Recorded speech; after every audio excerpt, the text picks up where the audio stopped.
այս փաստաթղթի յուրաքանչյուր տող կարող էր արժանալ մարդու կյանք։ Թուղթը ոչ սպիտակ էր, այլ մոխրագույն, հատուկ պետական ձևաթուղթ, որը տրվում էր միայն Կենտկոմի անդամներին։ Կնիքները բոլորը իրական, բոլորը ստուգված, բայց դրանց հաջորդականությունը խախտում էր բոլոր գոյություն ունեցող կանոնները։ Ով էր այն մարդը, ով իմացել էր բյուրոկրատական մեքենայի այնպիսի գաղտնիքները, որ կարողացել էր ստեղծել կատարյալ կեղծիք առանց որևէ մեկի կասկածելու։ Գրիգոր Հասրատյանը չէր երազում դառնալ հերոս։ Նա ուզում էր պարզապես կառուցել մետրո, իր սիրելի քաղաքի համար, քաղաքի, որը հազարամյակներ շարունակ եղել էր մշակույթի և գիտության կենտրոն, բայց հիմա Մոսկվան համարում էր նրան չափազանց փոքր, չափազանց աղքատ, չափազանց անարժան, այնպիսի շքեղության համար, ինչպիսին մետրոպոլիտենն էր։ Երբ 1975 թվականի մարտին Հասրատյանը ստացավ պաշտոնական մերժումը պետպլանից, նա գիտեր, որ սա ոչ թե վերջն է, այլ սկիզբը։ Մերժման պատճառը պարզ էր։ Երևանի բնակչությունը, ըստ պաշտոնական մարտահամարի, կազմում էր 750,000 մարդ, մինչդեռ մետրոպոլիտեն կառուցելու համար պահանջվում էր նվազագույնը 1 միլիոն։ Բայց Հասրատյանը տեսել էր իր քաղաքի փողոցները, տեսել էր ավտոբուսների հերթերը, տեսել էր, թե ինչպես են մարդիկ ճզմվում տրանսպորտում, և նա գիտեր, պաշտոնական թվերը սուտ են։ Նա սկսեց հավաքել ապացույցներ։ Ոչ թե պաշտոնական վիճակագրություն, որը վերահսկվում էր Մոսկվայից, այլ իրական տվյալներ։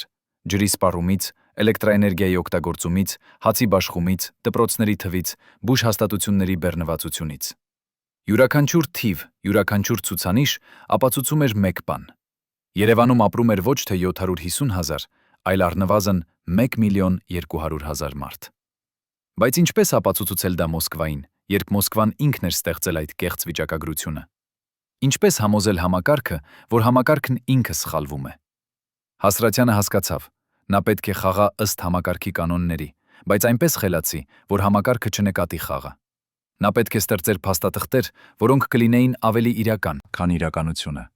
ավելի համոզիչ, քան ճշմարտությունը։ Եվ նա պետք է աներ դա այնպես, որ երբ Բրեժնևի աշխատակազմը ստուգեր թղթերը, նրանք չգտնեին ոչ մի սխալ, ոչ մի անհամապատասխանություն, ոչ մի պատճառ կասկածելու։ Սա չէր լինելու պարզ կեղծիք, սա պետք է լիներ արվեստ։ Գիշերները նա նստում էր իր աշխատասենյակում Երևանի քաղաքապետարանում և ուսումնասիրում էր խորհրդային բյուրոկրատիայի յուրաքանչյուր շերտը։ Նա սովորեց, թե ինչպես են ստորագրվում փաստաթղթերը, ով ում հետևից է ստորագրում, ինչ կնիքներ են օգտագործվում որ մակարդակում, ինչ թուղթ է պահանջվում որ տեսակի որոշումների համար։ Նա պարզեց, որ պետպլանում կա մի փոքրիկ բաժին, որը զբաղվում է հատուկ ռեժիմով նախագծերով, այն նախագծերով, որոնք ունեն ռազմական կամ ռազմավարական նշանակություն։ Եթե նախագիծը ներկայացվեր որպես հատուկ ռեժիմով, այն կանցներ այլ ուղիով, այլ ստուգողների միջով, եւ ամենակարևորը, այն կարող է շրջանցել ստանդարտ բնակչության թվի պահանջը։ Բայց ինչպես ներկայացնել մետրոպոլիտենը որպես ռազմավարական օբյեկտ։ Հասրատյանը գտավ պատասխանը Երևանի աշխարհագրության մեջ։ Քաղաքը գտնվում էր Թուրքիայի սահմանին շատ մոտ, եւ խորհրդային ռազմական դոկտրինայի համաձայն սահմանամերձ քաղաքները պետք է ունենային ստորգետնյա ապաստարանների համակարգ ժողովրդին պատերազմի դեպքում պաշտպանելու համար։ Մետրոպոլիտենը կարող էր ծառայել որպես հսկայական ապաստարանների ցանց։ Սա չէր կեղծիք, սա էր ճշմարտություն, որը ներկայացված էր ճիշտ անկյունից։ 1976 թվականի հունիսին Հասրատյանը սկսեց հավաքել իր թիմը։ Նրան պետք էին մարդիկ, ովքեր հասկանում էին ռիսկը, բայց պատրաստ էին գնալ մինչև վերջ։ Նա ընտրեց 5 ինժեներ, 2 տնտեսագետ և 1 իրավաբան, բոլորը հայրենասերներ, բոլորը մարդիկ, ովքեր տեսել էին, թե ինչպես է Մոսկվան անտեսում Հայաստանի կարիքները տասնամյակներ շարունակ։ Նրանք հանդիպում էին գիշերները, երբ քաղաքապետարանը դատարկ էր, և աշխատում էին փաստաթղթերի վրա, յուրաքանչյուր տող, յուրաքանչյուր թիվ, յուրաքանչյուր հիմնավորում պետք է լիներ անթերի։ Նրանք ստեղծեցին 2 տարբերակ նախագծի։ Առաջինը պաշտոնական, որը կներկայացվեր Հայաստանի ԿՊ Կենտկոմին ստանդարտ տնտեսական հիմնավորումներով և բնակչության իրական թվերով։ Երկրորդը գաղտնի, որը կուղարկվեր ուղղակի Մոսկվա պետպլանի հատուկ բաժին որպես ռազմավարական նշանակության օբյեկտ, և որտեղ բնակչության թիվը կներկայացվեր ոչ թե որպես ներկայիս վիճակագրություն, այլ որպես կանխատեսում հաջորդ 10 տարիների համար, հաշվի առնելով արտագաղթը հանրապետություն և բարձր ծնելիությունը։ Սա էր հիմնական խաբեությունը։ Նրանք չէին ասում, որ հիմա ապրում է 1 միլիոն, նրանք ասում էին, որ 10 տարի հետո կապրի 1,200,000 և մետրոն պետք է կառուցվի հիմա, ապագայի համար։ Բայց թվերը մենակ բավարար չէին։ Հասրատյանը գիտեր, որ Մոսկվան կուզենա տեսնել ֆինանսական հիմնավորում։ Ինչպես կարող էր Երևանը, մի աղքատ հանրապետական մայրաքաղաք, վճարել մետրոպոլիտենի կառուցման համար։ Նրանք ստեղծեցին բարդ ֆինանսական սխեմա, որտեղ ցույց էին տալի, որ մետրոն կվճարվի ոչ թե միայն Հայաստանի բյուջեից, այլ նաև հատուկ միջոցներից, տեղական ձեռնարկությունների ներդրումներից, որոնք շահագրգռված էին քաղաքի զարգացմամբ։ Իրականում այդպիսի ներդրումներ գոյություն չունեին, բայց թղթի վրա ամեն ինչ նայվում էր իրական։ Ամենաբարդ մասը կնիկներն էին։ Հասրատյանը չէր կարող կեղծել կնիկներ, դա կլիներ ուղղակի հանցագործություն, որի համար նրան կարող էին ուղարկել Սիբիր 10 տարով։ Նա պետք է ստանար իրական կնիկներ, իրական ստորագրություններ, բայց այնպիսի հաջորդականությամբ եւ այնպիսի համատեքստում, որ դրանք ստեղծեին պատրանք, թե նախագիծը արդեն հաստատված է բարձր մակարդակում։ Նա սկսեց փոքրից։ Նախ ստացավ Երևանի քաղաքային կոմսոմոլի կոմիտեի հավանությունը, ներկայացնելով մետրոն որպես երիտասարդության համար նախագիծ։ Հետո ստացավ Հայաստանի գիտությունների ակադեմիայի դրական եզրակացությունը, ներկանը ներկայացնելով մետրոն որպես տեխնոլոգիական առաջընթացի խորհրդանիշ։ Յուրաքանչյուր կնի, յուրաքանչյուր ստորագրություն ավելացնում էր նախագծին իրավաչափության տպավորություն։ 1976 թվականի նոյեմբերին, երբ փաստաթղթերը պատրաստ էին, Հասրատյանը կանգ առավ իր աշխատասենյակի պատուհանի մոտ եւ նայեց Երևանի լույսերին։ Նա գիտեր, որ հաջորդ քայլը կլինի ամենավտանգավորը։ Նա պետք է անձամբ տաներ փաստաթղթերը Մոսկվա եւ հանձներ դրանք ճիշտ մարդուն, ճիշտ պահին, ճիշտ խոսքերով։ Մեկ սխալ, մեկ անհամապատասխանություն, մեկ կասկածելի պահ եւ ամեն ինչ կավարտվեր։ Ոչ միայն մետրոն, այլև նրա կարիերան, նրա ազատությունը, հավանաբար նաեւ նրա թիմի անդամների ճակատագիրը։ Բայց նա նաեւ գիտեր, որ եթե չանի դա, Երևանը կմնա առանց մետրոյի եւս տասնամյակներ, հավանաբար ընդմիշտ։ Խորհրդային համակարգը չէր ներում թուլություն, չէր ներում աղքատություն, չէր ներում փոքր լինելը։ Եթե Երևանը ցույց չտար, որ արժանի է մետրոյին, Մոսկվան երբեք չէր տա այն։ Եվ միակ ճանապարհը ցույց տալու համար խաղալն էր ըստ Մոսկվայի կանոնների, բայց ավելի խելացի, քան Մոսկվան ինքը։ Նա դարձավ իր սեղանին եւ վերցրեց սև կաշվե պայուսակը, որտեղ փաթեթավորված էին բոլոր փաստաթղթերը։ Յուրաքանչյուր թերթիկ դասավորված էր ճիշտ հերթականությամբ, յուրաքանչյուր կնիկ ստուգված էր տասնյակ անգամ, յուրաքանչյուր թիվ հաստատված էր 3 անկախ աղբյուրներից։ Սա էր նրա զենքը։ Ոչ թե ատրճանակ, ոչ թե սպառնալիք, այլ թուղթ եւ մելան։ Բայց այս թղթերը, եթե ճիշտ օգտագործվեին, կարող էին փոխել ամբողջ քաղաքի ճակատագիրը։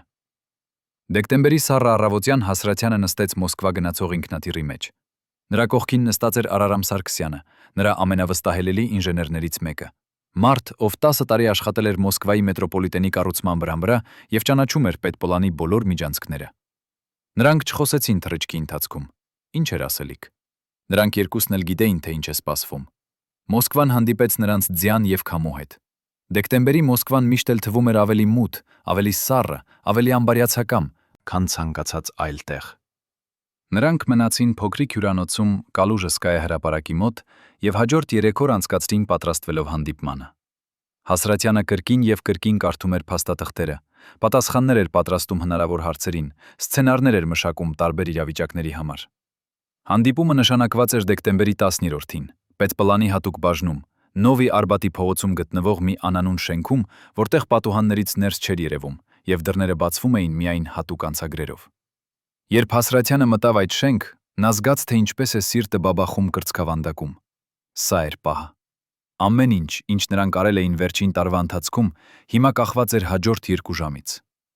Նրան ընդունեց Վլադիմիր Կուզնեցովը, պետպլանի հատուկ բաժնի փոխտնօրեն, 50 տարեկան մարդ, մոխրագույն կոստյումով եւ պողպատե հայացքով, ով իր կարիերայի ընթացքում մերժել էր հարյուրավոր նախագծեր եւ հաստատել էր միայն մի քանիսը։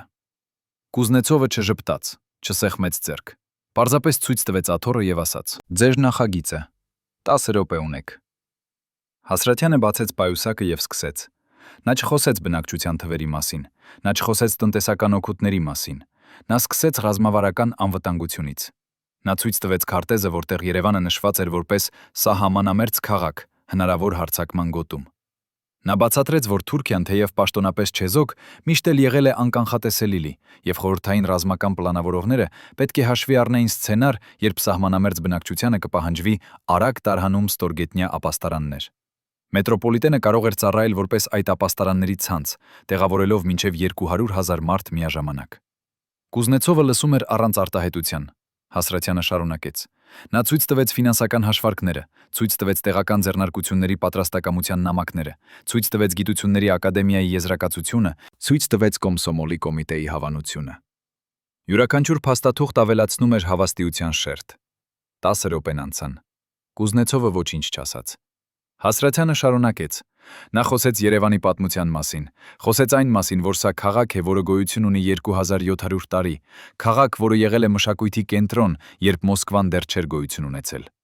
Նա խոսեց այն մասին, որ խորհրդային իշխանությունը պարտավոր է ցույց տալ, որ հարգում է բոլոր հանրապետությունների պատմությունը, վունը ոչ միայն ռուսականը։ Մետրոպոլիտենը Երևանում կլիներ խորհրդանիշ, խորհրդային միության ուժի եւ արդարության խորհրդանիշ։ 20 րոպեն անցան։ Կուզնեցովը վերցրեց փաստաթղթերը եւ սկսեց թերթել։ Նա կարդում էր ուշադիր, շատ ուշադիր, յուրաքանչյուր էջ, յուրաքանչյուր թիվ, յուրաքանչյուր կնիկ։ Հասրաթյանը նստած էր անշարժ, փորձելով չցույց տալ իր լարվածությունը։ Սարգսյանը նրա կողքին նույնպես սառել էր։ Վերջապես 30 րոպե անց Կուզնեցովը բարձրացրեց գլուխը եւ ասաց. Բնակչության կանխատեսումը։ Դուք ասում եք 1.200.000 10 տարի հետո։ Հիմնված ինչի վրա։ Սա էր պահը։ Հասրաթյանը գիտեր, որ այս հարցը կգա։ Նա անեց մեկ այլ փաստաթուղթ Հայաստանի վիճակագրության կենտրոնական վարչության հաշվետվություն, որտեղ ցույց էր տրված, որ Երևանի բնակչության աճի տեմպը վերջին 10 տարում եղել է տարեկան 4%, եւ եթե այդ տեմպը պահպանվի, ապա 10 տարի հետո բնակչությունը կհասնի 1.200.000-ի։ Սա էր ճշմարտություն։ Բայց ճշմարտությունը, որը ներկայացված էր այնպես, որ թաքցնում էր մեկ այլ ճշմարտություն, որ բնակչությունը արդեն հիմա ավելի շատ էր, քան պաշտոնական վիճակագրությունը ցույց էր տալիս։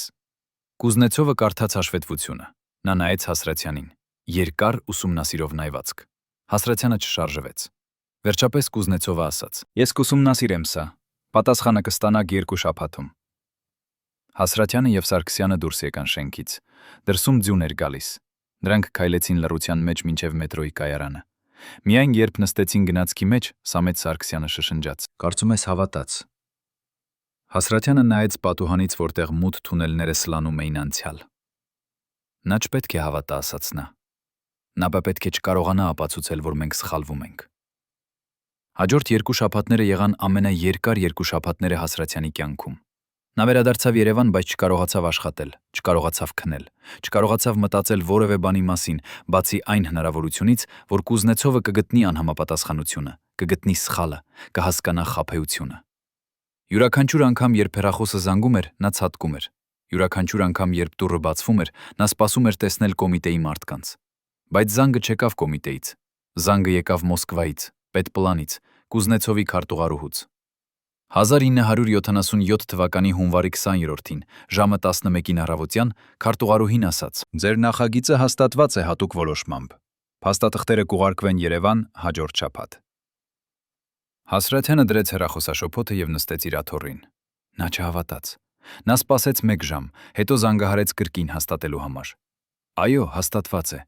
Այո, կառուցումը կարող է սկսվել գարնանը։ Այո, ֆինանսավորումը հաստատված է։ Նա դուրս եկավ իր աշխատասենյակից եւ քայլեց դեպի պատուհանը, որտեղից երևում էր Երևանը։ Քաղաքը, որը նա սիրում էր, քաղաքը, որի համար նա ռիսկի էր դրել ամեն ինչ, հիմա ունենալու էր մետրո։ Ոչ թե որովհետև Մոսկվան որոշել էր տալ այն, այլ որովհետև նա, Գրիգոր Հասրաթյանը, համարձակվել էր խաղալ համակարգի դեմ եւ հաղթել։ Բայց հաղթանակը եկավ գնով։ Հաջորդ տարիների ընթացքում, երբ մետրոն կառուցվում էր, Հասրաթյանը ապրում էր մշտական վախի մեջ, որ ինչ-որ մեկը կբացահայտի ճշմարտությունը։ Յուրաքանչյուր ստուգում Մոսկվայից, յուրաքանչյուր զեկուցում, յուրաքանչյուր հաշվետվություն կարող էր դառնալ այն պահը, երբ ամեն ինչ կբացահայտվեր։ Նա սովորեց ապրել այդ վախի հետ, սովորեց թաքցնել այն իր ժպիտի ետևում, երբ բացում էր մետրոյի նոր կայարանները, երբ ողջունում էր Մոսկվայից եկած պաշտոնյաներին, երբ ստանում էր շքանշաններ եւ պարգևներ։ Իսկ գիշերները, երբ նա մենակ էր, նա հանում էր այն սև կաշվե պայուսակը, որտեղ դեռ պահում էր բոլոր փաստաթղթերի պատճենները, եւ կարդում էր դրանք կրկին ու կրկին, փորձելով հասկանալ ինչպես էր հաջողվել, ինչպես էր հնարավոր, որ նրանք, մի փոքր խումբ հայ ինժեներներ եւ տնտեսագետներ, կարողացան խաբել ամբողջ խորհրդային բյուրոկրատական մեքենան, ինչպես էր հնարավոր, որ Կուզնեցովը, փորձառու եւ կասկածամիտ պաշտոնյան, չնկատեց խաբեությունը։ Պատասխանը, որը Հասրաթյանը վերջապես հասկացավ, պարզ էր։ Կուզնեցովը նկատեց։ Նա գիտեր, որ թվերը ճշգրիտ չեն։ Գիտեր, որ հիմնավորումները ձգձգված են, գիտեր, որ ամբողջ նախագիծը կառուցված է կիսաճշմարտությունների վրա։ Բայց նա նաև գիտեր, որ Երևանը իսկապես կարիք ուներ մետրոյի, գիտեր, որ քաղաքը իսկապես աճում էր, գիտեր, որ ռազմավարական հիմնավորումները իրական էին։ Եվ նա հավանաբար գիտեր նաև, որ երբեմն համակարգը պետք է թույլ տա փոքր խաբեություններ մեծ նպատակների հասնելու համար։ Կամ հավանաբար Կուզնեցովը պարզապես հոգնել էր ասել ոչ։ Հավանաբար նա տեսել էր Հասրաթյանի աչքերում դավադրական ու հոգնելի սերը։ Հասրաթյանը հայտնի էր իր սովորական հոգով, որպես մամուլի պրոֆեսիոնալ։ Դրա համար նա չէր կարող իր մեղքը չհավատալով, համակարգի տեսական գաղափարներով իրենց մեղքը չհավատալով։ Նրա համար Հասրաթյանը հնարավորություն չուներ մեղք ունենալ իր համար։ Թույլ տաս հավատալու, մեղքը հավատալ։ Ես էլ էր Հասրաթյանի աչքերում այն վճռականությունը, որը ասում էր, այս մարդը չի հանձնվելու, անկախ նրանից, թե քանի անգամ մերժեն նրան։ Եվ հավանաբար Կուզնեցովը որոշել էր, որ ավելի լավ է հաստատել նախագիծը հիմա, քան սպասել մինչև Հասրաթյանը գտնի ևս ավելի ռիսկային ճանապարհ։ Բայց անկախ պատճառից արդյունքը մնաց նույնը։ Երևանը ստացավ իր մետրոն։ Եվ Գրիգոր Հասրաթյանը դարձավ այն մարդը, ով համարձակվեց խաբել Կրեմլը եւ հաղթել։ Բայց արդյոք սա իսկապես խաբեություն էր, թե սա էր միակ ճանապարհը ճշմարտությանը հասնելու համար համակարգում, որը ինքը կառուցված էր ստերի վրա։ Երբ պաշտոնական վիճակագրությունը ստում է, երբ Մոսկվան մերժում է տեսնել իրականությունը, երբ ամբողջ համակարգը նախատեսված է պահպանելու կարգավիճակը, ոչ թե փոխելու այն, ապա միգուցե խաբեությունը դառնում է ճշմարտության ձև։ Միգուցե երբեմն, որպիսի ասես ճշմարտությունը, դու պետք է սովորես խոսել ստի լեզվով։ Հասրաթյանը երբեք չխոսեց հրապարակայնորեն այն մասին, թե ինչպես իրականում հաստատվեց մետրոպոլիտենի նախագիծը։ Նա տվեց հարցազրույցներ, որտեղ խոսեց տեխնիկական մարտահրավերների, ֆինանսական դժվարությունների, ինժեներական նորարարությունների մասին։ Բայց նա երբեք չհիշատակեց այն գիշերները, երբ նրանք ուղղում էին թվերը, երբ նրանք ստեղծում էին փաստաթղթեր, որոնք էին եւ չէին ճշմարտություն միաժամանակ, երբ նրանք խաղում էին համակարգի դեմ, օգտագործելով համակարգի սեփական զենքերը։ Եվ երբ 1981 թվականի մարտի 7-ին բացվեց Երևանի մետրոպոլիտենի առաջին գիծը, երբ հազարավոր մարդիկ իջան ստորգետնյա կայարաններ եւ տեսան այն հրաշքը, որը նրանց քաղաքը հիմա ուներ, Հասրաթյանը կանգնած էր հանդիսավոր բացման արարողության ժամանակ եւ լսում էր ելույթները, որտեղ գովաբանում էին խորհրդային համակարգի արդյունավետությունը, կոմունիստական կուսակցության իմաստությունը, Մոսկվայի առատացեռնությունը։ Նա ժպտաց, նա ծափահալեց, նա ստորագրեց շնորհակալագրերը։ Բայց նրա մտքում էր մեկ այլ ճշմարտությունը, որը երբեք չէր ասվելու պաշտոնական պատմության մեջ։ Այս մետրոն կառուցվեց ոչ թե որովհետև համակարգը թույլ տվեց, այլ որովհետև մի խումբ մարդիկ համարձակվեցին խաբել համակարգը։ Այս մետրոն կառուցվեց ոչ թե Մոսկվայի շնորհիվ, այլ Մոսկվայի չնայած։ Եվ այդ ճշմարտությունը թաքնված պաշտոնական փաստաթղթերի, կեղծ վիճակագրությունների եւ խելացի հիմնավորումների ետևում էր իսկական հաղթանակը։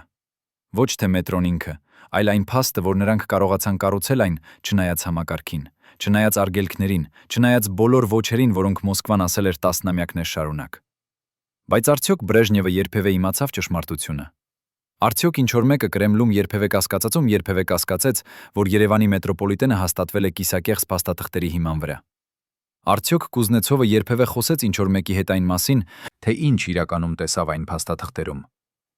Հասրաթյանը երբեք չիմացավ պատասխաններ այդ հարցերին, եւ հավանաբար ավելի լավ էր այդպես, որովհետեւ եթե Մոսկվան իմանար ճշմարտությունը, եթե Բրեժնևը հասկանար, որ նրան խաբել են, ապա հետևանքները կլինեին աղետալի։ Ոչ միայն Հասրաթյանի համար,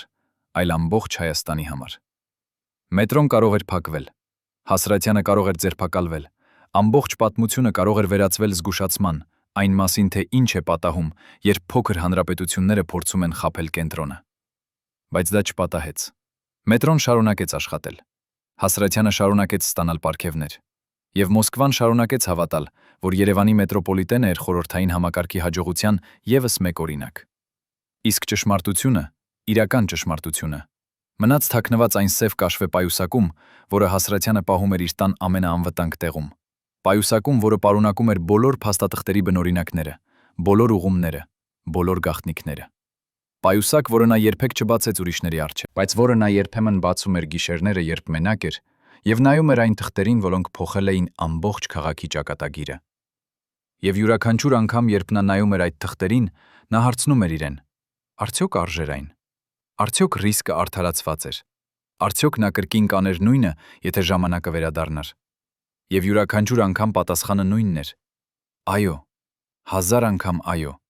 Որովհետև երբեմն, որպիսի փրկես քո քաղաքը, դու պետք է համարձակվես խաբել ամբողջ աշխարհը։ Եվ երբեմն, որպիսի ասես ճշմարտությունը, դու պետք է սովորես ստել։ Բայց արդյոք դա դարձրեց նրան հերոս, թե հանցագործ։ Արդյոք պատմությունը կհիշի նրան որպես այն մարդուն, ով փրկեց Երևանը, թե որպես այն մարդուն, ով խաբեց Կրեմլը։ Եվ արդյոք կա տարբերություն այդ երկու բանի միջև։ Երբ Գրիգոր Հասրատյանը վերադարձավ Երևան այդ պատմական հաստատումից հետո, նա չգիտեր, որ իր ամենամեծ փորձությունը դեռ առջևում էր։ 1977 թվականի փետրվարին, երբ կառուցման աշխատանքները պետք է սկսվեին, նրա աշխատասենյակ մտավ մի մարդ, ում ներկայությունը փոխեց ամեն ինչ։ Նիկոլայ Պետրովիչ Վոլկովը, Մոսկվայից ուղարկված հատուկ տեսուչ, ով իր 20 տարվա կարիերայի ընթացքում բացահայտել էր տասնյակ կոռուպցիոն սխեմաներ եւ ոչնչացրել էր հարյուրավոր կարիերաներ, նա նստեց Հասրատյանի դիմաց, դրեց սեղանին իր սև նոթատետրը եւ ասաց միայն 4 բառ. «Ես գիտեմ ամեն ինչ»։ Հասրատյանի սիրտը կանգ առավ։ Արդյոք սա էր վերջը։ Արդյոք Վոլկովը բացահայտել էր թվերի խաբեությունը։ Արդյոք հիմա նա ձերբակալվելու էր եւ ամբողջ նախագիծը փլվելու էր նրա աչքի առջև։ Բայց Վոլկովը շարունակեց. «Ես գիտեմ, որ դուք սիրում եք ձեր քաղաքը։ Ես գիտեմ, որ դուք պատրաստ եք ամեն ինչ անել դրա համար։ Եվ ես այստեղ եմ, որպեսզի համոզվեմ, որ այդ սերը չվերածվի աղետի»։ Ինչ իրականում գիտեր այս մարդը։ Ինչու էր նա խոսում այսպես անորոշ, բայց միաժամանակ սպառնալից, եւ ամենակարևորը, ով էր ուղարկել նրան Երևան, պաշտպանելու նախագիծը, թե ոչնչացնելու այն։ Վոլկովը մնաց Երևանում 6 ամիս։ 6 ամիս, որի ընթացքում նա ստուգեց յուրաքանչյուր փաստաթուղթ, հարցաքննեց յուրաքանչյուր ինժեների, ուսումնասիրեց յուրաքանչյուր ֆինանսական հաշվետվություն։ Նա ապրում էր փոքրիկ բնակարանում Աբովյան փողոցում, երբեք չընդունում էր հյուրասիրություն, երբեք չմասնակցում էր պաշտոնական ընթրիքներին, երբեք չխոսում էր իր անձնական կյանքի մասին։ Նա էր ուրվական, մարդ, ով ապրում էր միայն իր առաքելությամբ։ Եվ այդ առաքելությունը, ինչպես Հասրատյանը շուտով հասկացավ, ոչ թե բացահայտելն էր խաբեությունը, այլ համոզվելը, որ խաբեությունը չի բացահայտվի։ Մի գիշեր, երբ բոլորը հեռացել էին քաղաքապետարանից, Վոլկովը կանչեց Հասրատյանին իր ժամանակավոր աշխատասենյակ։ Սենյակը լուսավորվում էր միայն սեղանի լամպով։ Վոլկովը ծխում էր, եւ ծխի ամպերը լողում էին լույսի մեջ, ստեղծելով գրեթե միստիկական մթնոլորտ։ «Գրիգոր Սերգեևիչ», սկսեց նա, «ես ծառայել եմ համակարգին 25 տարի։ Ես տեսել եմ, թե ինչպես են լավ մարդիկ դառնում հանցագործներ, եւ ինչպես են հանցագործները դառնում հերոսներ։ Ես սովորել եմ մի բան. համակարգում ճշմարտությունը եւ ստը հաճախ անտարբերելի են»։ Նա դադար տվեց, ծխեց, հետո շարունակեց. «Ձեր թվերը սխալ են։ Ես գիտեմ դա։ Դուք գիտեք դա։ Բայց ես նաեւ գիտեմ, որ իրական թվերը, եթե դրանք պաշտոնապես ճանաչվեին, ավելի մեծ են, քան դուք ներկայացրել եք Մոսկվային»։ Հասրատյանը սառեց։ Ինչ էր ասում այս մարդը։ Վոլկովը հանեց իր նոթատետրից մի թերթիկ եւ մղեց դեպի Հասրատյանը։ Այնտեղ գրված էին թվեր, իրական թվեր, որոնք Հասրատյանը հավաքել էր տարի առաջ, բայց երբեք չէր համարձակվել ներկայացնել Մոսկվային։ «Ես գտա ձեր իրական հետազոտությունը», ասաց Վոլկովը։ «Այն թաքնված էր լավ, բայց ոչ բավականաչափ լավ։ Եվ գիտեք ինչ, այդ թվերը ապացուցում են, որ Երևանը ոչ միայն արժանի է մետրոյին, որովհետև, ասաց նա, ես հավատում եմ, որ երբեմն համակարգը պետք է պաշտպանվի իր սեփական հիմարությունից։ Մոսկվան մերժեց Երևանին ոչ թե որովհետև քաղաքը չէր արժանի, այլ որովհետև ինչ-որ բյուրոկրատ որոշեց, որ Հայաստանը չափազանց փոքր է, չափազանց հեռու է, չափազանց անկարևոր է։ Դուք ուղեցիք այդ անարդարությունը, եւ ես այստեղ եմ, որպեսզի համոզվեմ, որ ձեր ուղումը մնա անբացահայտ»։ Այդ գիշերից սկսած Վոլկովը դարձավ Հասրատյանի գաղտնի դաշնակիցը։ Նա սովորեցրեց նրան, թե ինչպես ստեղծել երկրորդ շերտ փաստաթղթեր։ Փաստաթղթեր, որոնք կպաշտպանեին առաջին շերտը, եթե ինչ-որ մեկը սկսեր ստուգել։ Նա ներկայացրեց նրան Մոսկվայի այն մարդկանց, ովքեր կարող էին օգնել, եթե խնդիրներ առաջանային։ Նա նույնիսկ ուղեց որոշ սխալներ, որոնք Հասրատյանի թիմը թույլ էր տվել բնօրինակ փաստաթղթերում։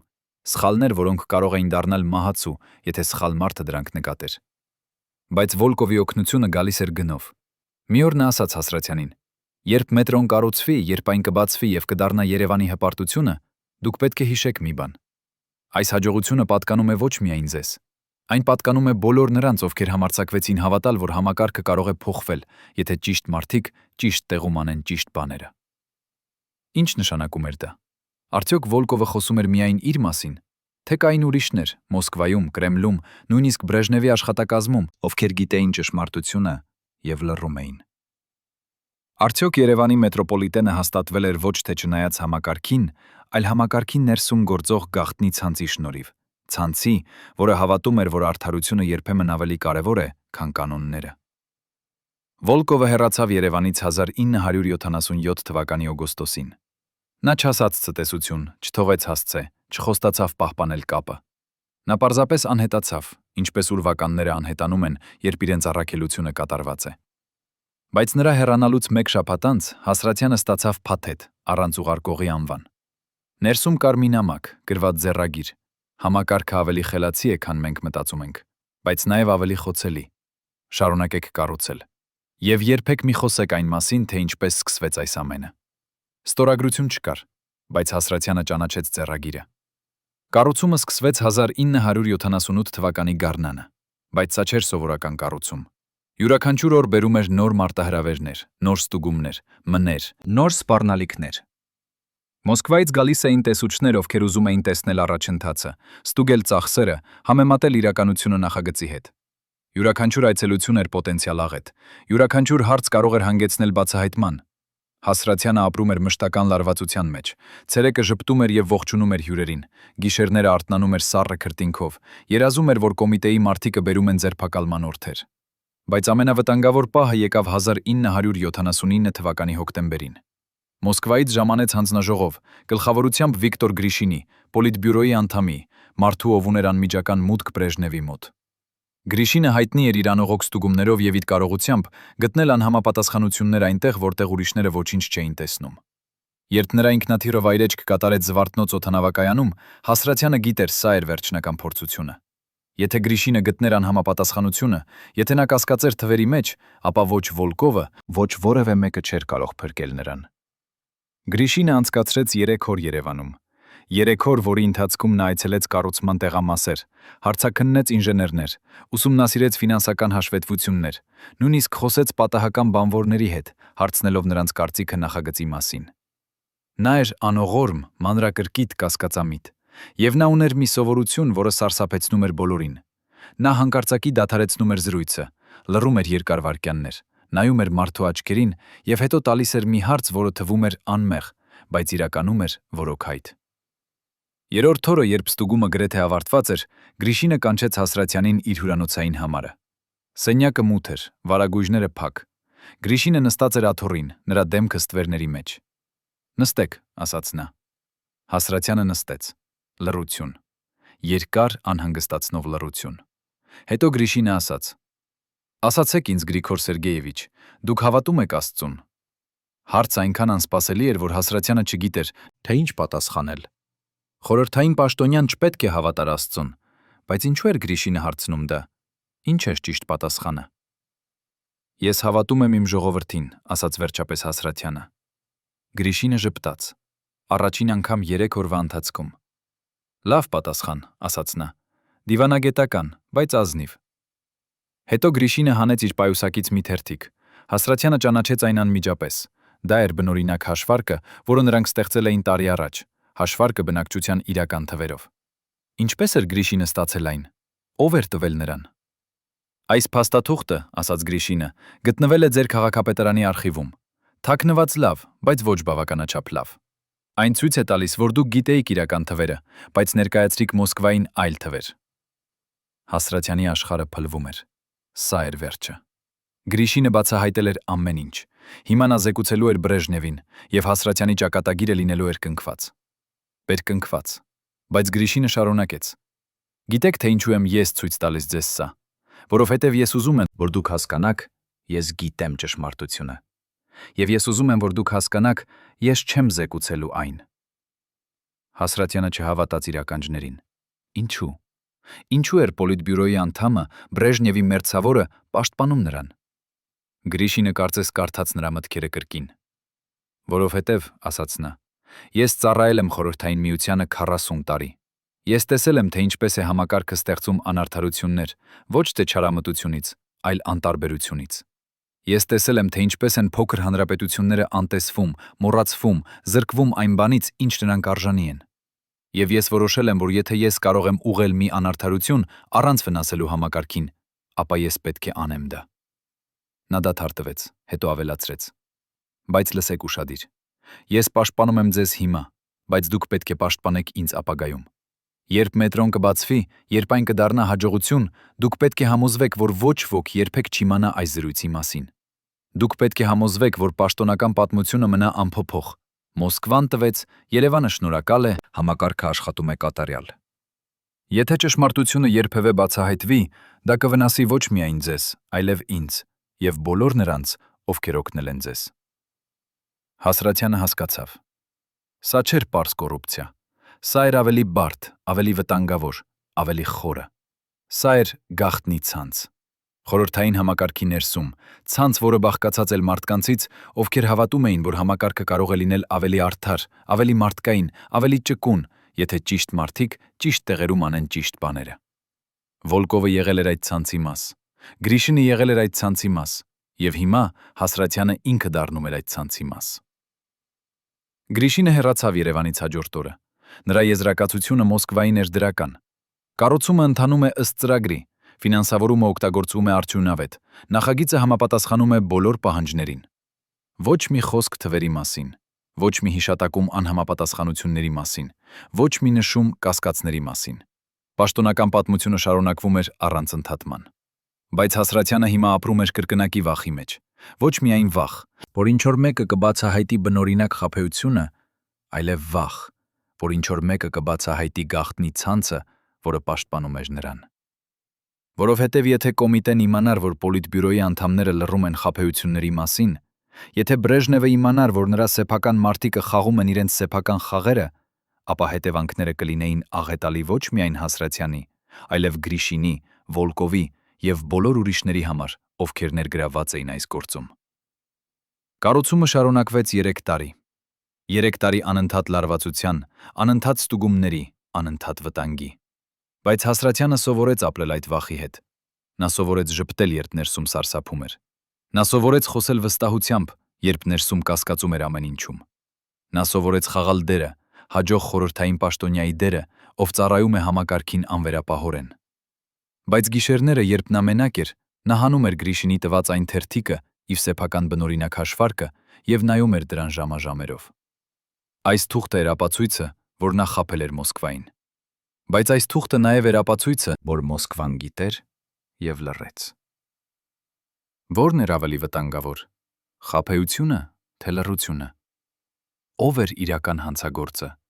Նա, որ կեղծեց թվերը, թե նրանք, ովքեր գիտեին եւ թույլ տվեցին։ Եվ ամենակարևոր հարցը, որը Հասրաթյանը երբեք չկարողացավ պատասխանել. քանի հոգի գիտեին ճշմարտությունը։ Միայն Վոլկովը եւ Գրիշինը, թե կային ուրիշներ, պետպլանում, կենտկոմում, նույնիսկ Բրեժնևի անձնական աշխատակազմում։ Արդյոք ամբողջ Երևանի մետրոպոլիտենի պատմությունը եղել էր մի հսկայական թատրոն, որտեղ բոլորը խաղում էին իրենց դերերը, Հասրաթյանը խաբողի դերը, Վոլկովը եւ Գրիշինը պաշտպանիչների դերերը, Մոսկվան խաբված զոհի դերը։ Բայց եթե բոլորը գիտեին, որ սա թատրոն է, ապա ով էր իրական հանդիսատես։ Արդյոք Բրեժնևը ինքը գիտեր։ Արդյոք ինչ-որ մեկը երբևէ զեկուցել էր նրան ճշմարտությունը, եւ նա որոշել էր լռել, որովհետև ճանաչել խաբեությունը նշանակում էր ճանաչել համակարգի թուլությունը։ Արդյոք ամբողջ խորհրդային համակարգը աշխատում էր այս սկզբունքով. բոլորը խաբում են, բոլորը գիտեն, որ խաբում են, բայց բոլորը լռում են, որովհետև ճշմարտությունը կփլեր ամբողջ կառույցը։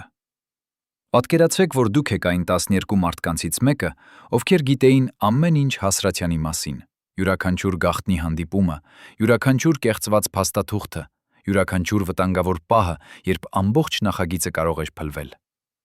Հիմա պատկերացրեք, որ պետք է ընտրեք՝ պահպանել լռությունը եւ փրկել ձեր կարիերան, թե խոսել եւ ոչնչացնել ամեն ինչ, ինչի համար այդ մարդը պայքարել էր։ 1981 թվականի մարտի 7-ին, երբ Երևանի մետրոպոլիտենի առաջին գիծը վերջապես բացվեց, այդ 12 մարդիկ կանգնած էին հանդիսավոր արարողության ժամանակ եւ գիտեին մի ճշմարտություն, որը երբեք չէր ասվելու պաշտոնական ելույթներում։ Ո՞վ էին այդ մարդիկը։ Ինչու պահպանեցին նրանք լռությունը 35 տարի։ Եվ ամենակարևորը, ինչ գին վճարեցին նրանք այդ լռության համար։ Արամ Սարգսյանը, այն ինժեները, ով ուղեկցել էր Հասրաթյանին Մոսկվա եւ տեսել էր Կուզնեցովի աչքերում այն պահը, երբ նա հասկացավ խաբեությունը, բայց որոշեց լռել։ Սարգսյանը երբեք չխոսեց իր ընտանիքի հետ այն մասին, թե ինչ տեսավ այդ սենյակում Նովի Արպատի փողոցում։ Նա ապրում էր այն գիտակցությամբ, որ յուրաքանչյուր օր կարող էր լինել վերջինը։ Օրը, երբ կոմիտեն կգար եւ կհարցներ նրան այն մասին, թե ինչ իրականում պատահեց 1976 թվականի դեկտեմբերին։ Նրա կինը նկատում էր, թե ինչպես է նա արթնանում գիշերները, նստում պատուհանի մոտ եւ նայում փողոց, սպասելով տեսնել սև մեքենաները, որոնք գալիս էին ձերբակալելու համար։ Բայց մեքենաները երբեք չեկան։ Եվ Սարգսյանը շարունակեց ապրել այդ սպասման մեջ տասնամյակներ շարունակ, մինչև իր վերջին օրը, երբ նա մահճակալին պառկած շշնջաց իր որդուն. «Երբեք մի խոսիր այն մասին, թե ինչպես կառուցվեց մետրոն։ Երբեք»։ Լուսինե Ավագյանը, տնտեսագետը, ով ստեղծել էր այն ֆինանսական սխեման, որը ցույց էր տալիս, թե ինչպես Երևանը կարող էր վճարել մետրոպոլիտենի կառուցման համար, նա գիտեր, որ թվերը, որոնք նա գրել էր այդ փաստաթղթերում, էին կիսաճշմարտություններ, իրական ներդրումներ, որոնք դեռ չգոյություն ունեին, բայց ներկայացված էին որպես արդեն հաստատված։ Յուրաքանչյուր անգամ, երբ նա տեսնում էր մետրոյի գնացքը, նա զգում էր երկու հակասական զգացում՝ հպարտություն, որ նա օգնել էր ստեղծել այս հրաշքը, եւ մեղք, որ նա դա արել էր խաբեության միջոցով։ Նրա խղճի խայթը դարձավ այնքան անտանելի, որ 1986 թվականին նա գնաց եկեղեցի, առաջին անգամ 40 տարվա ընթացքում, եւ խոստովանեց քահանային։ Բայց նա չասաց մանրամասները, չնշեց անունները, չբացահայտեց գաղտնիքը։ Նա պարզապես ասաց. «Ես մեղավոր եմ, որ ստեցի մեծ նպատակի համար»։ Եվ քահանան, ով հավանաբար գիտեր ավելին, քան ցույց էր տալիս, պատասխանեց. «Աստված ներում է նրանց, ովքեր ստում են փրկելու համար, բայց չի ներում նրանց, ովքեր ստում են ոչնչացնելու համար»։ Վահագն Մկրտչյանը, իրավաբանը, ով ստուգել էր յուրաքանչյուր փաստաթուղթ, յուրաքանչյուր կնիկ, յուրաքանչյուր ստորագրություն, համոզվելու համար, որ դրանք իրավաբանորեն անթերի են, նույնիսկ եթե բարոյականորեն կասկածելի էին։ Նա սովորել էր ապրել այն պարադոքսի հետ, որ նա պաշտպանել էր խաբեությունը, օգտագործելով օրենքի բոլոր հնարքները, բայց երբեք չէր խախտել օրենքը տեխնիկական առումով։ Յուրաքանչյուր փաստաթուղթ, որը նա ստեղծել էր, կարող էր դիմակայել ցանկացած դատական ստուգման, որովհետև ամեն ինչ, ինչ գրված էր այնտեղ, էր տեխնիկապես ճիշտ։ Միայն համատեքստը, միայն ներկայացման ձևը, միայն հաջորդականություն էին խաբեություն։ Նա հաճախ մտածում էր, արդյոք սա դարձնում էր նրան ավելի մեղավոր, թե ավելի խելացի։ Արդյոք օրենքի տառին հետևելը, բայց խախտելը դրա ոգին էր ավելի վատ, քան բացահայտ հանցագործությունը։ Բայց ամենավտանգավոր գաղտնիքը պահպանում էր Նարինե Գրիգորյանը, Հասրաթյանի անձնական քարտուղարուհին, կին, ով տեսել էր ամեն ինչ, լսել էր ամեն ինչ, գիտեր ամեն ինչ։ Նա էր այն մարդը, ով մուտք ուներ բոլոր փաստաթղթերին, ով ներկա էր բոլոր գաղտնի հանդիպումներին, ով գիտեր բոլոր անունները, բոլոր ամսաթվերը, բոլոր մանրամասները։ Եթե կոմիտեն երբևէ որոշեր հետաքննել Հասրաթյանին, Նարինեն կլիներ առաջին մարդը, ում նրանք կհարցաքննեին։ Եվ նա գիտեր, որ եթե նրան ճնշեին բավականաչափ, եթե նրան սպառնային բավականաչափ, նա կարող էր կոտրվել եւ ասել ամեն ինչ։ Այդ վախը ապրում էր նրա մեջ ամեն օր։ Նա սովորել էր երբեք չգրել ոչինչ, երբեք չպահել ոչ մի նշում, երբեք չխոսել հեռախոսով կարևոր բաների մասին։ Նա դարձել էր կենդանի արխիվ, որը պարունակում էր գաղտնիքներ, որոնք կարող էին ոչնչացնել տասնյակ մարդկանց կյանքեր։ 1981 թվականի մարտի 7-ի առավոտյան, երբ Երևանը արթնացավ իր մետրոպոլիտենի բացման օրվա համար, այդ 12 մարդիկ հավաքվեցին Հասրաթյանի աշխատասենյակում, վերջին անգամ, նախքան հանրությանը դուրս գալը։ Նրանք նստեցին լռության մեջ, նայելով միմյանց աչքերին, եւ յուրաքանչյուրը գիտեր, թե ինչ էին մտածում մյուսները։ Հասրաթյանը վերջապես խոսեց. «Այսօր մենք տոնում ենք հաղթանակ, բայց մենք պետք է հիշենք, որ այս հաղթանակը եկել է գնով։ Մենք ապրել ենք վախի մեջ 4 տարի, մենք պահպանել ենք գաղտնիքներ, որոնք կարող էին ոչնչացնել մեզ, եւ մենք պետք է շարունակենք պահպանել այդ գաղտնիքները, մինչեւ մեր վերջին շունչը»։ Նա դադար տվեց, հետո շարունակեց. «Բայց ես ուզում եմ, որ դուք իմանաք մի բան. այն, ինչ մենք արեցինք, չէր հանցագործություն, դա էր արդարություն։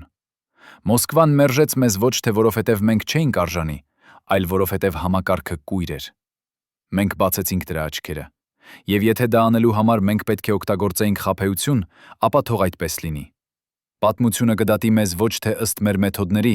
այլ ըստ մեր արդյունքների»։ Սարգսյանը բարձրացավ եւ ասաց. «Ես պատրաստ եմ տանել այս գաղտնիքը գերեզման,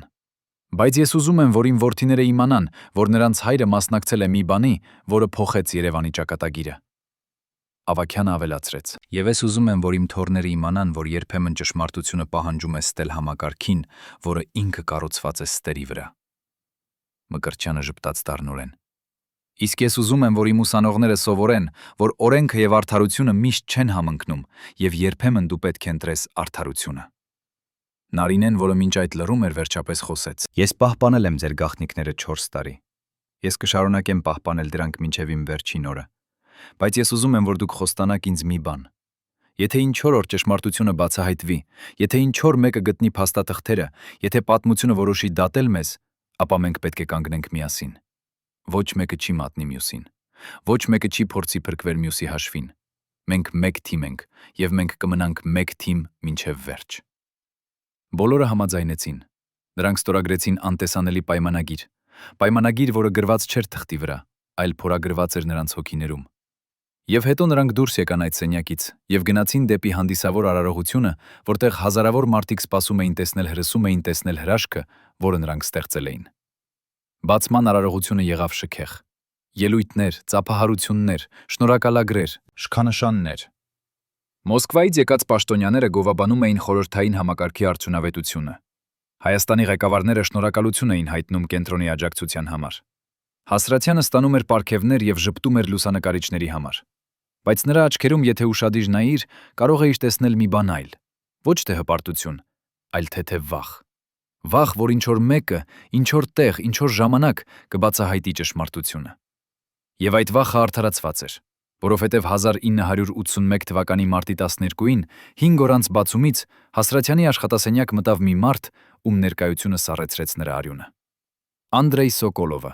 կոմիտեի հատուկ բաժնի գնդապետ, մարդ, ով հատուկացված էր հետաքննելու տնտեսական հանցագործությունները հանրապետություններում։ Նա նստեց Հասրատյանի դիմաց, բացեց իր պայուսակը եւ հանեց մի փաթեթ փաստաթղթեր։ Գրիգոր Սերգեևիչ, ասաց նա, մենք ստացել ենք անանուն նամակ, որտեղ պնդվում է, որ Երևանի մետրոպոլիտենի նախագիծը հաստատվել է կեղծ տվյալների հիմանձատվյալների հիման վրա։ Ես այստեղ եմ, որպեսզի ստուգեմ այդ պնդումները։ Հասրատյանի աշխարհը կանգ առավ։ Ով էր ուղարկել այդ նամակը։ Ով էր գիտեր բավականաչափ մանրամասներ, որպեսզի գրեր կոմիտե։ Արդյոք դա էր ինչ-որ մեկը նրա սեփական թիմից։ Արդյոք ինչ-որ մեկը կոտրել էր խոստումը եւ որոշել էր մատնել մյուսներին։ Թե դա էր ինչ-որ մեկը դրսից, ինչ-որ մեկը, ով տարիներ շարունակ հետևել էր նրանց եւ հիմա որոշել էր հարվածել։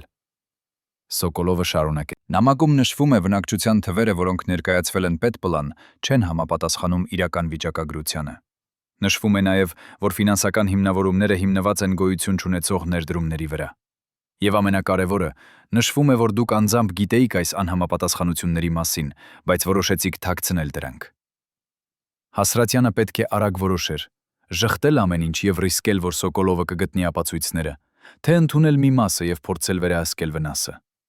Նա ընտրեց երրորդ ճանապարհը՝ հարձակվել։ Գնդապետ Սոկոլով, ասաց նա, ես ծառայել եմ Խորհրդային Միությանը 30 տարի։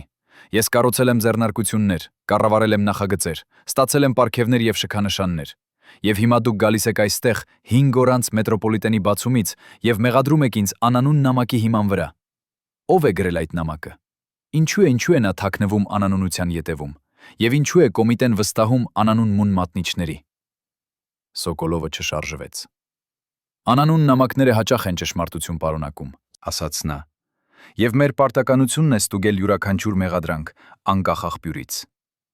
Նա բացեց փաստաթղթերից մեկը եւ ասաց. ըստ պաշտոնական վիճակագրության, Երևանի բնակչությունը 1976 թվականին կազմում էր 750,000 մարդ։ Բայց դուք ներկայացրիք պետպլան կանխատեսում, որ 10 տարի հետո բնակչությունը կհասնի 1,200,000-ի։ Հիմնված ինչի վրա է այդ կանխատեսումը։ Հասրատյանը պատրաստված էր այս հարցին։ Նա հանեց իր սեյֆից այն փաստաթղթերը, որոնք Վոլկովը օգնել էր նրան ստեղծել երկրորդ շերտի պաշտպանությունը։ Հիմնված Հայաստանի վիճակագրության կենտրոնական վարչության հաշվետվության վրա, ասաց նա։ Ահա փաստաթուղթը, ահա թվերը, ահա մեթոդաբանությունը։ Ամեն ինչ ստուգված է, հաստատված է, ստորագրված է պատասխանատու պաշտոնյաների կողմից։ Սոկոլովը վերցրեց փաստաթղթերը եւ սկսեց ուսումնասիրել։ Նա կարդում էր ուշադիր, շատ ուշադիր, ճիշտ այնպես, ինչպես Կուզնեցովը կարդացել էր 5 տարի առաջ։ Հասրատյանը նստած էր անշարժ, փորձելով չցույց տալ իր լարվածությունը։ Յուրաքանչյուր վայրկյան թվում էր ժամ, յուրաքանչյուր էջի թերթելու ձայնը հնչում էր որպես դատավճիռ։ Վերջապես 20 րոպե անց Սոկոլովը բարձրացրեց գլուխը եւ ասաց. Այս փաստաթղթերը թվում են կարգին, բայց ես պետք է ստուգեմ դրանք Մոսկվայում։ Ես կվերցնեմ պատճենները եւ կուղարկեմ պետպլան վերահաստատման համար։ Նա դադար տվեց, հետո ավելացրեց. բայց ես նաև պետք է հարցաքննեմ ձեր թիմի անդամներին, յուրաքանչյուրին առանձին, սկսելով ձեր քարտուղարուհուց։ Հասրատյանը գիտեր, որ սա էր իրական վտանգը։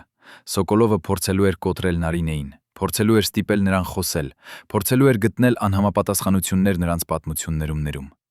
Եթե Նարինեն կոտրվեր, եթե նա ասեր ճշմարտությունը, ապա ամեն ինչ կավարտվեր։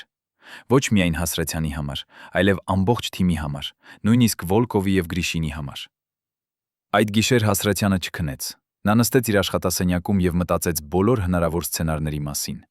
Նա կարող էր փորձել կապ հաստատել Գրիշինի հետ, խնդրել նրա միջամտությունը,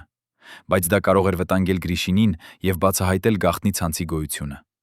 Նա կարող էր փորձել գտնել անանուն նամակի հեղինակին եւ լռեցնել նրան, բայց ինչպես գտնել ինչ-որ մեկին, ով թաքնվում է անանունության ետևում։ Նա կարող էր պարզապես սպասել եւ հույս ունենալ, որ Նարինեն ուժեղ կլինի բավականաչափ դիմակայելու Սոկոլովի ճնշմանը։ Բայց հետո նա հիշեց Վոլկովի խոսքերը. համակարգը պետք է պաշտպանվի իր սեփական հիմարությունից։ Եվ նա հասկացավ, թե ինչ պետք է անի։ Նա պետք է վերածեր Սոկոլովի հետաքննությունը համակարգի դեմ հարձակման։ Նա պետք է ցույց տար, որ եթե Սոկոլովը շարունակի փորել, նա կգտնի ոչ միայն Հասրատյանի հանցագործությունները, այլև Վոլկովի եւ Գրիշինի ներգրավվածությունը։ Եվ դա նշանակում էր սկանդալ, որը կհասներ մինչև Պոլիտբյուրո։ Հաջորդ առավոտ Հասրատյանը կանչեց Սոկոլովին եւ ասաց նրան մի բան, որը փոխեց ամբողջ խաղը։ «Գնդապետ Սոկոլով», ասաց նա, «ես հարգում եմ ձեր աշխատանքը եւ հասկանում եմ ձեր պարտականությունները, բայց ես պետք է նախազգուշացնեմ ձեզ մի բանի մասին։ Երևանի մետրոպոլիտենի նախագիծը հաստատվել է ոչ միայն պետպլանի կողմից, այլև Պոլիտբյուրոյի հատուկ որոշմամբ։ Եթե դուք սկսեք հարցականի տատակ դնել այս նախագիծը, դուք ուղղակիորեն հարցականի տակ եք դնում Պոլիտբյուրոյի որոշումը։ Եվ ես չեմ կարող, որ ձեր վերադասները կգնահատեն դա»։ Սոկոլովը սառեց։ Նա հասկացավ սպառնալիքը։ Եթե նա շարունակեր հետաքննությունը եւ բացահայտեր, որ Պոլիտբյուրոյի անդամները ներգրավված էին խաբեության մեջ, նա ինքը կդառնար խնդիր։ Համակարգը չէր նելում նրանց, ովքեր բացահայտում էին համակարգի սեփական թերությունները։ Նա կարող էր ոչնչացնել Հասրատյանին, բայց միաժամանակ ոչնչացնել իր սեփական կարիերան։ Երկար լռությունից հետո Սոկոլովը ասաց. «Ես կշարունակեմ հետաքննությունը, բայց ես կլինեմ զգույշ»։ Եվ Հասրատյանը հասկացավ, որ նա հաղթել էր։ Սոկոլովը կշարունակեր ստուգել փաստաթղթերը, կհարցաքններ մարդկանց, կգրեր զեկույցներ, բայց նա չէր գնալու չափազանց խորը, չէր վտանգելու չափազանց շատ մարդկանց, չէր բացահայտելու այն ճշմարտությունը, որը կարող էր ոչնչացնել ոչ միայն Հասրատյանին, այլև ամբողջ համակարգը։ Արդյոք սա նշանակում էր, որ Հասրատյանը անպատիժ էր։ Ոչ։ Սոկոլովի հետաքննությունը շարունակվեց 6 ամիս։ 6 ամիս անընդհատ հարցաքննությունների, ստուգումների, ճնշման։ Նարինեին հարցաքննեցին 12 անգամ, Սարգսյանին 8 անգամ, Ավագյանին 10 անգամ։ Յուրաքանչյուրը պահպանեց պատմությունը, յուրաքանչյուրը դիմակայեց ճնշմանը, յուրաքանչյուրը հիշեց խոստումը կանգնել միասին մինչև վերջ։ Եվ վերջապես 1981 թվականի սեպտեմբերին Սոկոլովը ներկայացրեց իր եզրակացությունը։ Հետաքննությունը չբացահայտեց էական խախտումներ Երևանի մետրոպոլիտենի նախագծի հաստատման գործընթացում։ Որոշ փոքր անհամապատասխանություններ գտնվեցին փաստաթղթավորման մեջ, բայց դրանք չեն հիմք լուրջ մեղադրանքների համար։ Անանուն նամակը, որը սկսեցվեց այս հետաքննությունը, հավանաբար գրվել է ինչ-որ անձի կողմից, ով ունի անձնական թշնամանք Գրիգոր Հասրատյանի նկատմամբ։ Հասրատյանը կարդաց այդ եզրակացությունը եւ զգաց, թե ինչպես է հսկայական ծանրություն իջնում իր ուսերից։ Նա փրկվել էր։ Նրա թիմը փրկվել էր, մետրոպոլիտենը փրկվել էր, բայց նա նաև գիտեր, որ սա չէր վերջը։ Անանուն նամակի հեղինակը դեռ ազատ էր, դեռ գիտեր ճշմարտությունը, դեռ կարող էր հարվածել կրկին։ Ո՞վ էր այդ մարդը։ Ինչու էր նա ուզում ոչնչացնել Հասրատյանին։ Եվ ամենակարևորը, արդյոք նա կփորձեր կրկին։ Պատասխանը եկավ 3 տարի անց։ 1984 թվականի հունվարին Հասրատյանը ստացավ նամակ, կրկին անանուն, բայց այս անգամ ուղղված ոչ թե կոմիտե, այլ նրան անձամբ։ Նամակում գրված էր. «Դուք մտածում եք, որ հաղթել եք, բայց դուք չգիտեք, որ ես եղել եմ ձեր թիմի մաս սկզբից ի վեր։ Ես տեսել եմ ամեն ինչ, լսել եմ ամեն ինչ, գիտեմ ամեն ինչ։ Եվ ես սպասում եմ ճիշտ պահին, երբ ձեր բացահայտումը կպատճառի ամենամեծ վնասը, ոչ թե ձեզ, այլ ամբողջ համակարգին, որը պաշտպանեց ձեզ»։ Հասրատյանը կարդաց այդ նամակը եւ հասկացավ ամենավատ բանը։ Դավաճանը չէր դրսից, դավաճանը էր ճաներ ներսից։ Մեկը այն 12 մարդկանցից, ովքեր խոստացել էին կանգնել միասին, որոշել էր խախտել խոստումը։ Բայց ով։ Ով էր այն մարդը, ով ապրել էր նրանց հետ, աշխատել էր նրանց հետ, պահպանել էր գաղտնիքը տարիներ շարունակ, բայց հիմա պատրաստվում էր ամեն ինչ ոչնչացնել։ Եվ ամենավատ մասը Հասրատյանը չկարող էր հարցնել ուղղակիորեն։ Նա չկարող էր հավաքել թիմը եւ ասել. «Ձեզանից մեկը դավաճան է», որովհետև դա կստեղծեր կասկած, կոտրեր վստահությունը, կոչնչացներ այն միասնությունը, որը պահպանել էր նրանց բոլորին։ Նա պետք է գտներ դավաճանին լուռ, զգույշ, առանց ուրիշների իմանալու։ Հաջորդ 6 ամիսը Հասրատյանը դարձավ հետաքննիչ։ Նա սկսեց ուշադիր դիտել իր թիմի յուրաքանչյուր անդամին։ Ով էր վարվում տարօրինակ, ով էր խուսափում հանդիպումներից, ով էր ավելի լարված, քան սովորաբար, ով էր հարցեր տալիս, որոնք թվում էին անմեղ, բայց իրականում էին փորձեր հավաքելու լրացուցիչ տեղեկություններ։ Եվ աստիճանաբար նա սկսեց նեղացնել շրջանակը։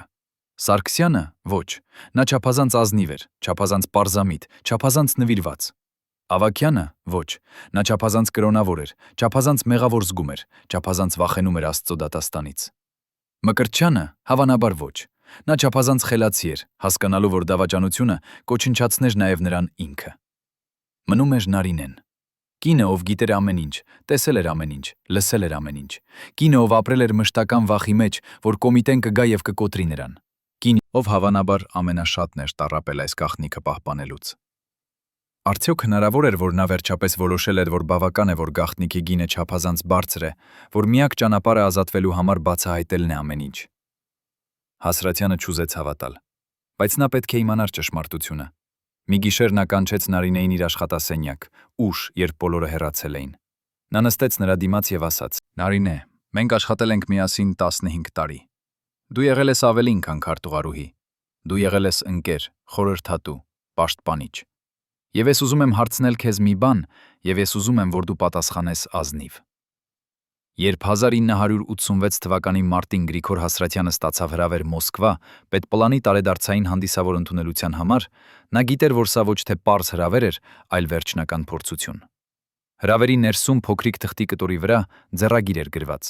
«Վլադիմիր Կուզնեցովը ցանկանում է ձեզ տեսնել անձնական զրույցի համար։ Միայն դուք երկուսդ։ Նա ունի ինչ-որ բան ասելու»։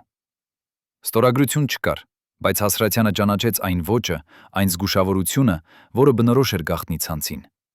Ինչու էր Կուզնեցովը, այն մարդը, ով 9 տարի առաջ հաստատել էր նախագիծը, գիտենալով, որ թվերը կեղծ են, հիմա ուզում էր հանդիպել նրա հետ։ Արդյոք սա էր պահը, երբ ամեն ինչ վերջապես բացահայտվելու էր։ Արդյոք Կուզնեցովը պատրաստվում էր խոստովանել իր դերը եւ պահանջել, որ Հասրատյանը անի նույնը։ Թե սա էր ինչ-որ այլ բան, ավելի վտանգավոր, ավելի բարդ, ավելի անկանխատեսելի։ Հասրատյանը թռավ Մոսկվա մարտի 15-ին։ Քաղաքը փոխվել էր վերջին տարիների ընթացքում։ Գորբաչովի պերեստրոյկան սկսել էր բացել այն փակ դռները, որոնք տասնամյակներ շարունակ պահպանել էին խորհրդային համակարգի գաղտնիքները։ Մարդիկ սկսել էին խոսել ավելի բարձրաձայն։ Մամուլը սկսել էր հրապարակել այն ճշմարտությունները, որոնք նախկինում արգելված էին, իսկ հին պաշտոնյաները սկսել էին վախենալ, որ նրանց անցյալի մեղքերը վերջապես կբացահայտվեն։ Հասրատյանը քայլում էր Մոսկվայի փողոցներով եւ զգում էր, թե ինչպես է օդը լիքը լարվածությամբ, որը նախորդում է մեծ փոփոխություններին։ Հանդիպումը Կուզնեցովի հետ նշանակված էր ոչ թե պետպլանի շենքում, այլ փոքրիկ սրճարանում Արբատի մոտ, տեղ, որտեղ ոչ ոք չէր ճանաչելու նրանց, որտեղ նրանք կարող էին խոսել առանց վախենալու, որ ինչ-որ մեկը լսում է։ Կուզնեցովը նստած էր անկյունային սեղանի մեղանի մոտ։ Նրա դեմքը ավելի ծերացած էր, ավելի հոգնած, ավելի տառապած։ Երբ Հասրատյանը մոտեցավ, Կուզնեցովը բարձրացավ եւ սեղմեց նրա ձեռքը, ոչ թե պաշտոնական ձեռք սեղմում, այլ ջերմ, գրեթե հայրական ժեստ։ «Գրիգոր Սերգեյևիչ», ասաց նա, «շնորհակալ եմ, որ եկաք։ Ես գիտեմ, որ դուք վախենում էիք այս հանդիպումից, բայց ես ուզում եմ, որ դուք իմանաք, ես ձեզ չեմ կանչել, որպեսզի մեղադրեմ։ Ես ձեզ կանչել եմ, որպեսզի նախազգուշացնեմ»։ Նրանք նստեցին, եւ Կուզնեցովը սկսեց խոսել։ Նրա ձայնը ցածր էր, գրեթե շշուկ, բայց յուրաքանչյուր բառ հստակ էր, յուրաքանչյուր նախադասություն կշռված էր։ «Պերեստրոյկան փոխում է ամեն ինչ», ասաց նա։ «Մարդիկ, ովքեր տասնամյակներ շարունակ լռել են, հիմա սկսում են խոսել։ Արխիվները, որոնք փակ էին, հիմա բացվում են։ Գաղտնիքները, որոնք պահպանվել են, հիմա բացահայտվում են։